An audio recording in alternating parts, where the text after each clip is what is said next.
and welcome to the WIHS Journal, Public Affairs from 104.9. I'm Paul Kretschmer. On today's broadcast, you'll hear part of the report from the Connecticut Voices for Children agenda for 2024 legislative session. Emily Byrne, the Executive Director of Connecticut Voices for Children, was the presenter on this broadcast. Our new publication, the 2023 State of Early Childhood. But before we dive in, I wanted to provide some framing for the report findings. First, a bit about us and why we focus on the issues we do. Connecticut Voices for Children is a research and advocacy organization. We work across the state and nationally because we envision a Connecticut where all our children thrive. As many of us know, children are part of families, and families are part of communities, and communities are part of the state. And so I say all this to say that the changes to the policies and funding we seek can't just be about children, they have to also be about families, communities, and our state overall. So if we think of this as a journey with children at the end, preceding that families, then communities, then the state, and then the country, we're really at the beginning of our collective journey. Once we understand the path, then we can determine the issues. What are the things most important to us to solve today, without which the next part of the journey can't be traveled, or at least not traveled well. And so we know as researchers and advocates, the path to thriving children starts with eradicating poverty and advancing family economic security. The second framing note here is about the history of this report, as well as the current state of the early care and education system.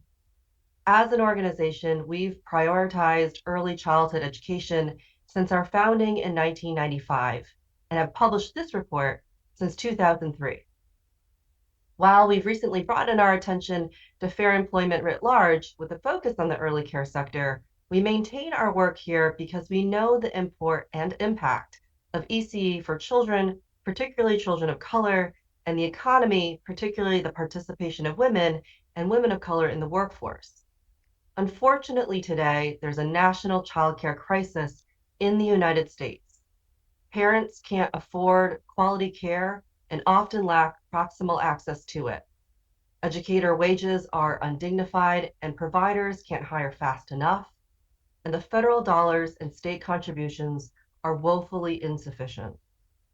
The understanding that the early care market is broken is so widespread that Treasury Secretary Janet Yellen is saying as such. Now, in truth, the current challenges the early care and education sector face existed before the pandemic. However, what's changed is that we're seeing a greater willingness to do something about it. In Connecticut, Governor Ned Lamont and Commissioner Beth Bayh have renewed our state's efforts to fix our early care and education system. They understand, like we do, that early care is essential infrastructure, and the Blue Ribbon Panel's report, released late last year, speaks to the transformational change needed. In closing, there are so many critical issues that should be addressed in the upcoming legislative session. However, we would argue that early care and education, because it's so deeply intersectional, is paramount to advancing family economic security. In fact, you'll hear from the research and recommendations from our report just how much early care and education intersects with fair employment, affordable housing, and tax reform policies, all of which help narrow the state's wide income and wealth disparities. Our ultimate aim with this report and all of our early care and education work is for systems change. Changes that ensure every parent that needs early care and education doesn't have to break the bank to pay for it. Every educator that chooses the sector as a profession is compensated fairly with dignified wages, and every child receiving early care and education is provided a high-quality opportunity so that she may endeavor to succeed later in life. And with that said, I'm very pleased to turn the program over to Dr. Abdo Katsipas, who is the first author of our 2023 State of Early Childhood, and will lead the presentation of our report findings. Following the presentation, which is about 15 minutes, Dr. Lauren Ruth, who is the second author, will lead Q&A. So with that said, Carla. Thank you, Emily. And as she already said, our presentation will provide an overview on our 2023-24 Annual State of Early Childhood Report response to the governor's Blue Ribbon Panel on childcare, and a continuation of spotlighting disenfranchised populations. This presentation will happen in 5 parts. We will go over the background for early care and education, or abbreviated as ECE, which we'll frequently use moving forward, big picture trends, financial modeling for child care centers and family child care homes, ECE as it applies to children with special needs, and critical recommendations for an improved ECE system for children, families, providers, businesses, and the state overall. Connecticut's early care and education system comprises of both private and public care providers. Family child care homes, called FCCs, are care settings run out of the provider's home. Child care centers are more extensive facilities that may be public or private, and they may be not-for-profit or for-profit. Both can have children ranging from birth to school age.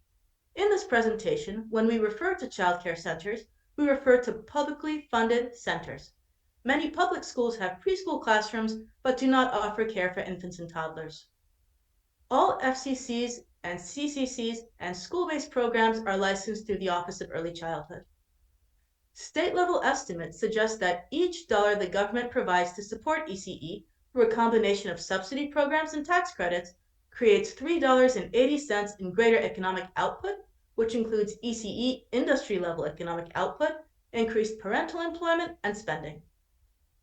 This is to say that the government spending on Connecticut's ECE system is wise because these dollars produce substantially more value for the economy than the initial investment. According to a 2023 study conducted by Ready Nation, the COVID-19 pandemic resulted in an estimated national loss of $78 billion in parental income, $23 billion in business operational revenues, and $21 billion in taxes, a net national loss of $122 billion. This highlights the ECE industry's vital role in allowing parents to contribute to the economy. Outside of the economic benefits, high-quality childcare closes achievement gaps in learning, particularly among children from low-income families, immigrant families, children of color, children who are homeless, and children with special needs ages birth to 5. Children who have experienced high-quality infant, toddler, and preschool care tend to have better relationships with their peers and perform better in school. Today, Connecticut's ECE industry is shrinking. Providers make low wages, disproportionately impacting women, particularly those of color. Moreover, there is a high level of turnover as burnout occurs due to low wages, limited benefits, staff shortages, complex paperwork, and heavy demands on time and stress. According to Annie E. Casey Kids Count data, the average cost of care across 2017 to 2021 is $18,156 annually for a child care center and $11,955 annually for a family child care home. Connecticut is the 3rd most expensive state in the country for child care, and 39% of 3- and 4-year-olds are not in preschool in Connecticut, an increase of 5 percentage points since the last 2012 to 2016 data collection. To address these issues, Governor Lamont and the Office of Early Childhood Commissioner Bai established the Blue Ribbon Panel on Childcare, which consists of parents, early childhood education experts, business leaders, providers in higher education, public school, childcare settings, and legislators to create actionable plans for affordable childcare that is accessible to families and financially viable for providers. We applaud the work of the Blue Ribbon Panel on Childcare and also seek to extend that work in this report. Our recommendations mirror those of the panel, and many come from prior reports that remain relevant today. Moving on to big picture trends. According to United Way 211 childcare data, the overall number of providers is decreasing, a trend most visible among family childcare home providers. The total number of licensed FCCs, as seen here in gray, dropped from 1,908 in 2022 to 1,817 in 2023, a reduction of 91 providers. There has been a total reduction of 1,359 licensed FCCs from 2010 to 2023. In contrast, the number of exempt and licensed child care centers are relatively stable. Child care slots, another frequently used term, are defined as the number of openings available in a child care setting as determined by its licensing capacity. Child care slots may be filled or unfilled, and providers may choose only to fill some slots allowed by their license. Please note that we are discussing state-funded child care slots. The orange line indicates slots dedicated to preschoolers, while the blue line indicates slots devoted to infants and toddlers. There is a shortage of infant and toddler slots, which the Blue Ribbon panel estimates to be 17,000. Fewer providers offer infant and toddler care than preschool care, and providers that do offer infant and toddler care must also care for preschoolers to boost revenue. The number of infant and toddler slots dropped from 21,109 in 2022 to 17,619 in 2023. A reduction of 3,490 seats in 1 year. The number of state-funded preschool slots is markedly higher than infants and toddlers, as are program options for publicly funded care. According to the Blue Ribbon panel, there is a statewide surplus of 26,901 preschool slots, but these slots are not spread evenly across Connecticut, leaving 42 out of 169 towns with unmet preschool needs. Yet the slots available to preschoolers are steadily decreasing. From 2020 to 2023, Connecticut experienced a reduction of 14,891 preschool slots, from 64,789 to 49,898, the lowest it has ever been. This map, which is created by the Bipartisan Policy Center, shows Connecticut's child care gap by state Senate district. The white spots indicate adequate child care, and dark blue spots indicate that many families sit on waiting lists for months and even years, trying to access licensed care. Care for Kids is the state's voucher program to help low-income working families access care. Funded by the Federal Child Care and Development Block Grant, Care for Kids requires a certain amount of matched funding from the state in Connecticut. Families that earn less than 60% of the state median income can apply for Care for Kids. Depending on their income level, they may be asked to pay a family fee of up to 10%.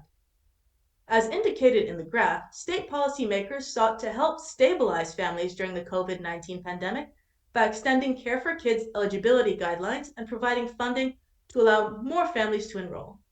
The increased enrollment numbers we see indicate the success of these policy changes. Here we see an increase in the number of infants and toddlers served, with the highest number of them served through the Care for Kids subsidy. From 2021 to 2022, we see an increase in the number of infants and toddlers served, from 5,713 to 7,449.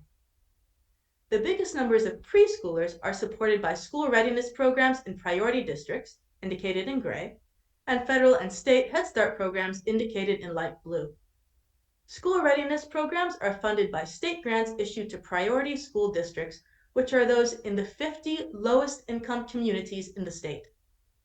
Head Start and Early Head Start programs are federally funded and follow a federal curriculum. In addition to providing developmentally appropriate educational opportunities for children, these programs teach parents about child development and education and help parents develop self-sufficiency through employment, higher education, housing, and financial literacy support. From 2021 to 2022, there was an increase from 7,124 preschoolers served to 10,133 in school readiness priority district programs.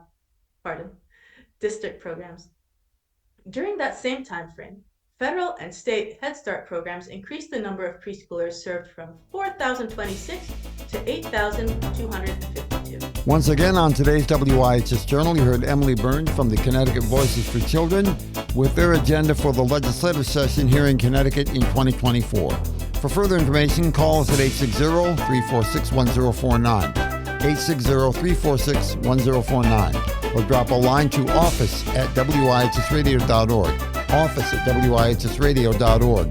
The opinions expressed are those of the participants, not necessarily those of the staff or management of the station. I'm Paul Kretschmer on the WIHS Journal, Public Affairs from 104.9 WIHS.